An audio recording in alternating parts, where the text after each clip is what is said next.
What a fantastic day it is to pump some iron. It really, really is. But I want to swing the ball worker for. In fact, I'm going to swing this ball worker after when I've told you the story.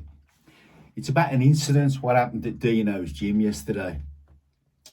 But more importantly, I was thinking it wasn't the incident what concerned me. It was the response of one, maybe two of the members who were around at the time. So what happened yesterday? There was a guy training legs with James. Anyway, I'm not going to name the guy's name. In fact, I am. Metro Man. Metro Man was training his legs with James yesterday. And they were going at it hell for leather. Really having a good go. Really having a good go. And all of a sudden, it was brought to my attention by one of the members. In fact, he's more than a member. I'm not going to name his name because it's unfair. And I looked to my right and I heard, Dino. And I went over and he was going, no, running around backwards and forwards, pacing around. I thought, what the hell's happened? Anyway, Metro Man pushed and pushed and pushed on the hack squat, got off, went to go to do his calves or whatever they were going to do next, and passed out and hit the deck like a sack of shit. Now, to me, Chunk, my training partner, and numerous other people who are around and have been around me a long time, we just carried on our business. I was cleaning the toilets and Chung went over. We got hold of him. Eventually insisted that he lay down, elevated his feet on the bench, and all the blood came back to his head and he was fine. But it was the response of the member, or a certain guy and a couple of others. And I thought, hold on, they've never seen that before. And as Chung said, that was normal. That was every day at the Forum gym.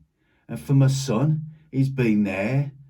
And I remember at the temple, at the first Dinos, and every one of my gyms, from Darren Spears to Big Ron when he comes over with Mutant and all the other lads, throwing up, passing out. It was a normal, everyday occurrence in the 70s, 80s and 90s. And the response of the guy, or a couple of guys, brought it home to me. They're not used to that kind of pain, that kind of pushing, driving on. And that's what we did. I'm not saying it's right, I'm not saying it's wrong, but for me, until I pushed myself to that level and beyond and set myself that bar, everything else was shit. And for Metro Man, he went home. He couldn't finish his drink. He felt sick, just like Big Ron does when he comes out from Mutant and throws up out the front. He felt sick. But more importantly, on the evening, I wasn't really concerned. I don't know what he's about. He sent me a text. I'm okay, boss. I'm okay, Dino. Can't wait for next week. Can't wait for next week. And he went and watched the Blues on the night play. Well, I don't know why he'd do that because we are shit. But more importantly, he'd set himself that bar and he's going to get up off that floor and do it again and do it again. But he'll get fitter and he'll get mentally stronger and he'll be able to drive his muscles and his body further on. Every champion I've known and dealt with in the past, Tom Platts here in particular.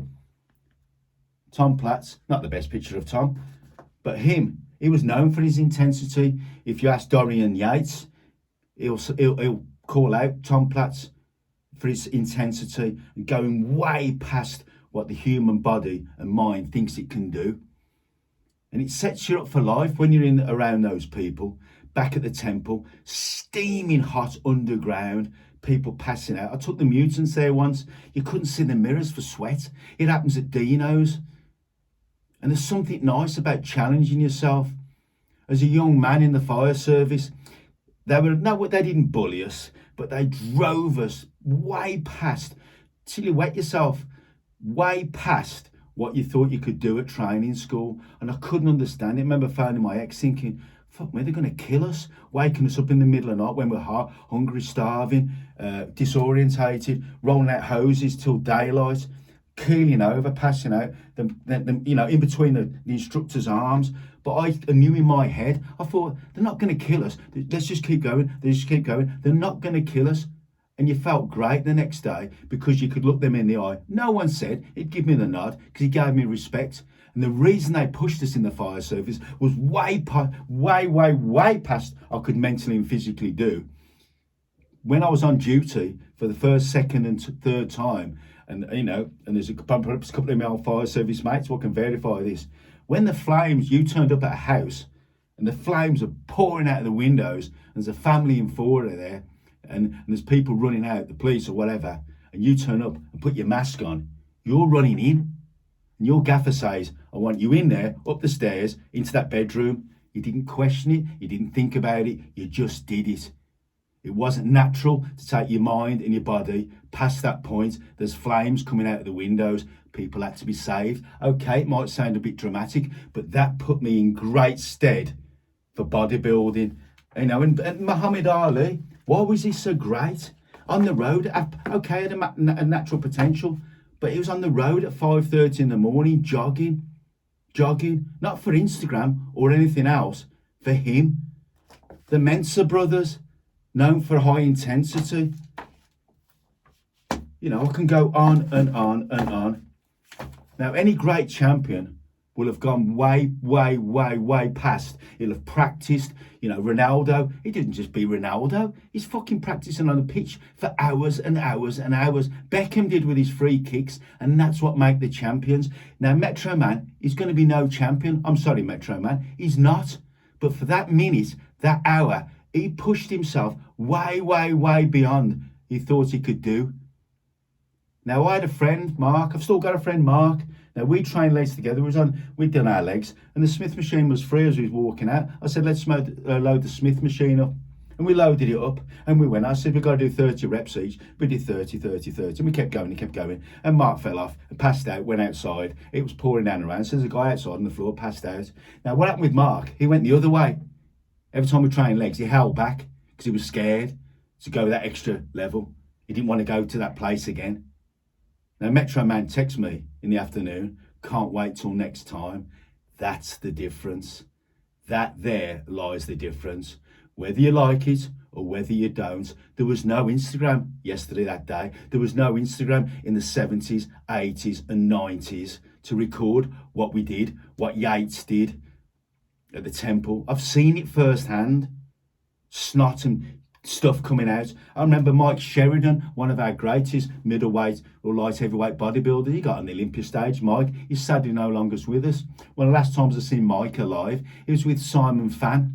They were training at the temple. What Simon was helped running at the time, or perhaps managing. They'd just finished their legs. I didn't know that. I walked down the stairs, me being as loud as fuck, walked over to Mike because I was pleased to see him. He come up from Oxford. He was an old friend. He did a seminar at the Forum Gym for me.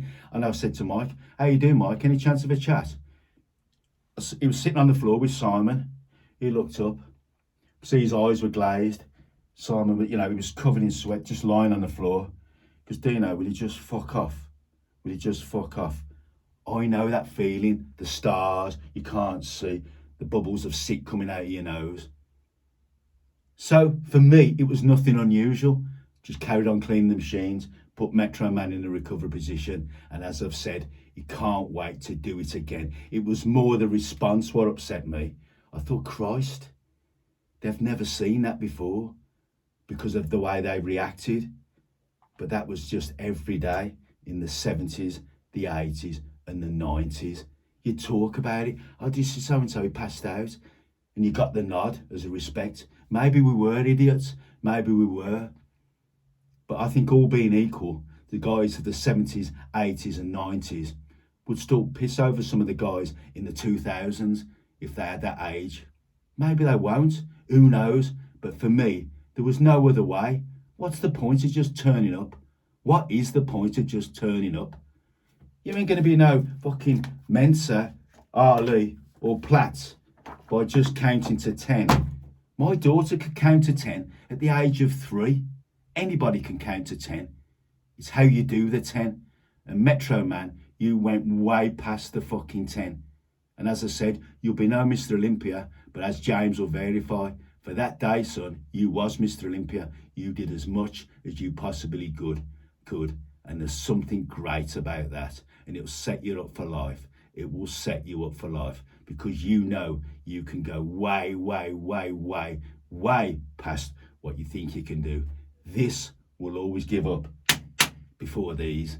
This will say no. These fuckers will keep going. If there's a war today in Birmingham and my kids live 15 miles away and the roads are gone, I'm going to run across fields, through rivers to get to them, to help them. I'm not going to phone my mum or my dad. Perhaps that was just a different era. Who knows? But thank God for it. So Metro Man, I'll raise my little fucking mug for you, son. And I'm going to swing that ball worker for Metro Man. And people like Metro Man who are up and down the country doing what they think they can't do. So leave your comments below. I'm sure I'm going to get some stick off the Instagram boys. I'm sure I am. But the guys in the 70s, 80s, 90s and the 2000s who still train way, way past what they think they could and should do and jot it down and note it down and try and beat it every week. They're the guys I admire. They're the champions. Anyway, cheers. I'm sure you'll give my thoughts. I get my earplugs in.